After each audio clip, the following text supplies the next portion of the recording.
2. Boxes. Tracing cellular reduction. I have discerned what may be a pattern of cellularization in the history of art. After the classical period, music went from monophony in early Christian plainsong, as can be heard in this clip,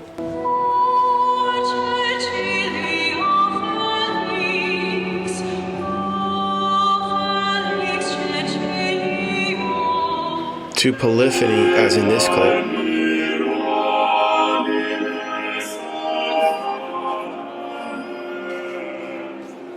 to cellularity in music of composers such as Mozart and Beethoven. Have a listen to the beginning of Beethoven's Fifth Symphony, paying close attention to his riffing on the principal motif, which repeats in varying shapes and forms.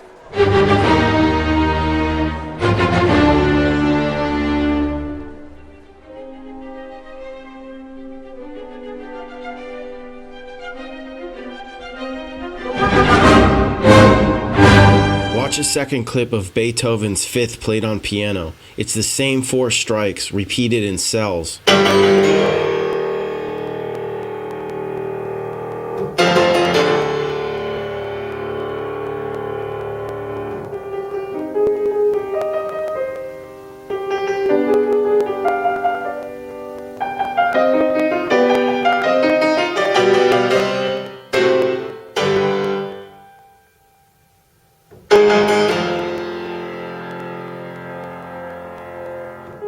The same development of simplicity to complexity can be seen when comparing Byzantine icons with their flat geometricity to hypercomplex Renaissance painting, after which a ferment ensued, as Mannerist elongation distorted balanced high Renaissance proportion and led to Baroque and Rococo decadence, which was temporarily regulated and counteracted by Neoclassicism, but then led to its logical conclusion beginning with Impressionism, which cellularized art into conspicuous brushstrokes. After Impressionism, the path to ultimate reduction was trodden by successive movements such as that of the Glasgow Boys, who proselytized the usage of square brushstrokes, to the Post-Impressionists and Expressionists, who employed broad and obvious techniques, to the Cubists, who depicted bodies as aggregates of angles. The next big step in what I term the Great Reduction was suprematism, in which monochromatic canvases were deemed finished works of art. But sculpture would go even further. Minimalism reduced art down to its simplest form.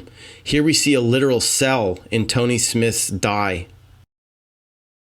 By the middle of the 20th century, art had been reduced and cellularized to its most physically constricted form, the cube.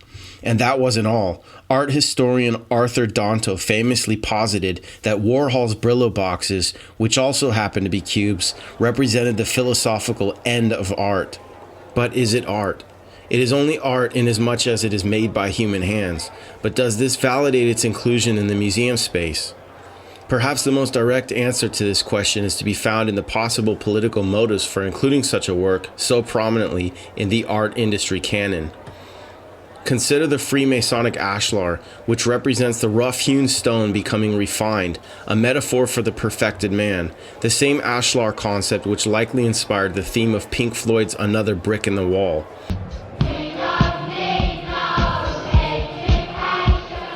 And which is the obvious model for the Borg ship in Star Trek.